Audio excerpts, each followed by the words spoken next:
Alright, what's up everybody? It's your boy Akeem here to give you a couple more blogs this morning on scout reports for players headed towards the 2016 NFL Draft. Continuing with wide receivers for today, I'm here to talk about Will Fuller out of Notre Dame.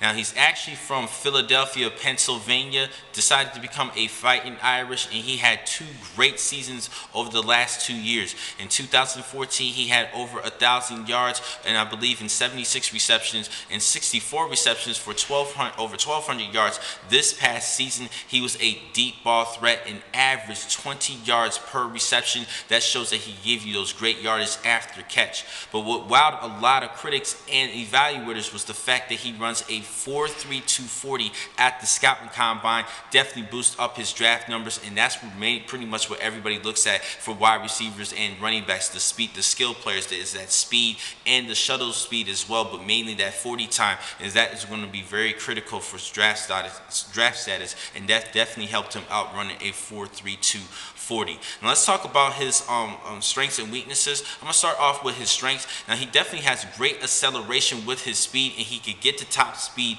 very quickly, which is a great thing that you want your receiver to have. He could take the top. He could take a top off of.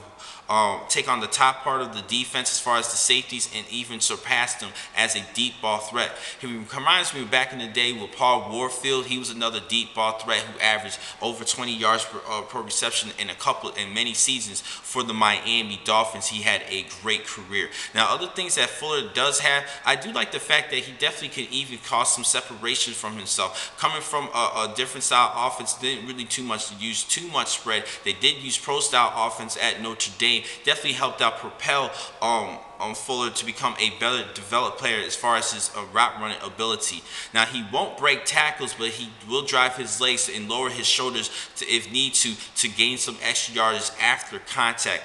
Now he does have some weaknesses though. First, his size. He actually is 6 feet, 186 pounds. A little bit small. Now, I don't really see him being dependable as far as a run blocker for running back, so that's something he needs to work on as well. Try to get bulkier and get stronger. He didn't really do too well as far as like his reps and everything for his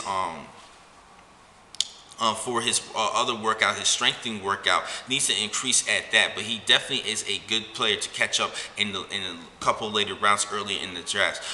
He also has a bad habit of his extending his arms downfield and pushing off. Needs to not do that, because that can cause some flags to go his direction for offensive pass interference. He does have smaller hands. He is a smaller guy, and he sometimes has body control issues as far as controlling his body and adjusting his body. Needs to do a better job at that, and he will actually have his pro day workout to improve and still boost up his draft status. So it's not over yet for him.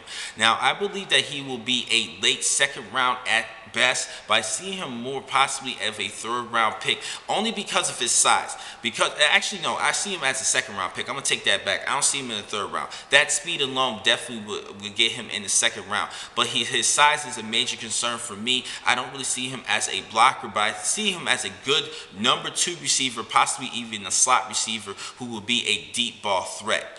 Now the next time I'm gonna catch you guys will be in a couple minutes. I have one more blog for this morning. Thank you for watching this blog. I'm your man Akeem McCall. Be easy.